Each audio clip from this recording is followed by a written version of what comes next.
અખંડ ભારતના શિલ્પી અને લોખંડી પુરુષ સરદાર વલ્લભભાઈ પટેલની 150મી જન્મજયંતિની ઉજવણીના ભાગરૂપે રાજકોટમાં ભવ્ય આયોજન કરવામાં આવ્યું છે. ધારાસભ્ય રમેશ ટીલાળા દ્વારા સરદાર એટ 150મી સ્વદેશી પદયાત્રા 2025નું આયોજન કરવામાં આવ્યું છે, જે આગામી તારીખ 26થી 28 ડિસેમ્બર દરમિયાન રાજકોટથી નીકળી ખોડલધામ સુધી પહોંચશે. આ પદયાત્રાનો મુખ્ય ઉદ્દેશ્ય સરદાર પટેલના એકતા, શિસ્ત અને આત્મવિશ્વાસના વિચારોને આજના સમયમાં ફરી જીવંત કરવાનો છે. ત્યારે અબ તક મીડિયાની મુલાકાતે આવેલા આયોજકોએ વિશેષ માહિતી આપી હતી. નમસ્કાર, હું અમૃત ગઢિયા, સાપા વેરાવળ ઇન્ડસ્ટ્રી એસોસિએશનના પ્રમુખ. આપને જણાવતા હર્ષ અને આનંદની લાગણી અનુભવું છું. માનનીય અને લોકલાડીના ધારાસભ્ય શ્રી રમેશભાઈ ટીલાળાના અધ્યક્ષસ્થાને એક સરદાર સાહેબની 150મી જન્મ જયંતિના અનુસંધાને અને સ્વદેશીના વિચારોના અનુસંધાને એક રાજકોટથી લઈ અને કાગળ સુધીની પદયાત્રાનું આયોજન કરવામાં આવ્યું છે.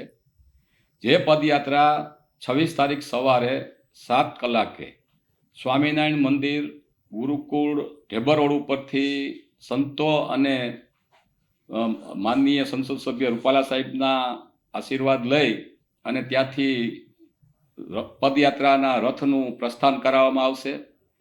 ત્યાંથી આગળ વધી અને પીડીએમ, ગોંડલ ચોકડી, પારડી ગામ, સાપર ગામ પહોંચી ત્યાં અલગ અલગ જગ્યાએ વિવિધ સમાજના વિવિધ લોકો દ્વારા પારંપરિક આપણી સાંસ્કૃતિક પ્રમાણે એના પારંપરિક પહેરવેશથી અલગ અલગ જગ્યાએ અલગ અલગ લોકો એનું સન્માન કરશે. અલગ અલગ સમાજના લોકો સાથે જોડાશે અને એનું સન્માન કરી અને પદયાત્રામાં જોડાશે.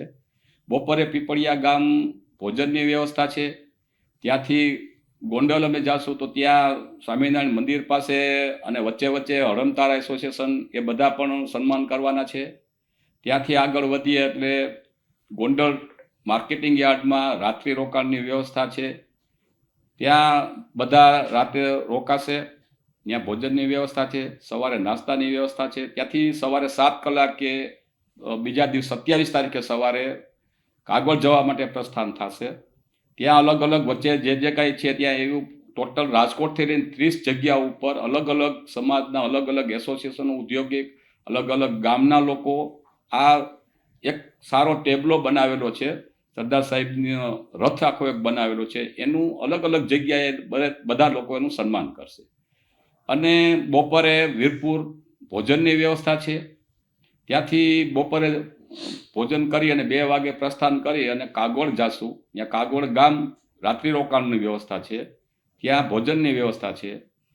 અને વહેલી સવારે 7 કલાકે ત્યાંથી 28 તારીખે વહેલી સવારે 7 કલાકે કાગોળ મંદિરે જવા માટે થઈ અને પ્રસ્થાન થશે.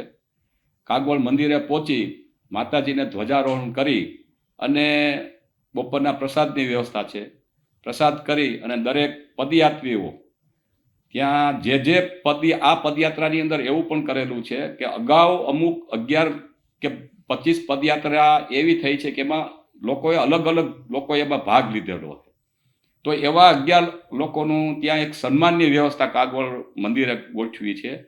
અને એ ઉપરાંત આ પદયાત્રામાં જે 3 દિવસ અમારી સાથે ચાલશે એને અમુક અમે એને સન્માનિત કરીને એક સર્ટિફિકેટ આપશું એવી એક વ્યવસ્થા કરી છે.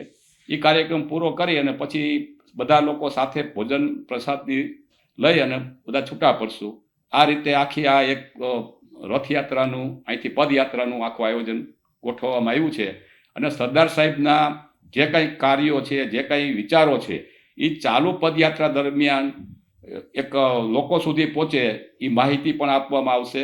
અને સરદાર સાહેબનો જે સ્વદેશીનો આખો વિચાર હતો એ લોકો સુધી પહોંચાડવો અને લોકો વધારેમાં વધારે સ્વદેશી વાપરતા થાય એ આ પદયાત્રાનો મુખ્ય ઉદ્દેશનું આયોજન છે. વંદે માતરમ.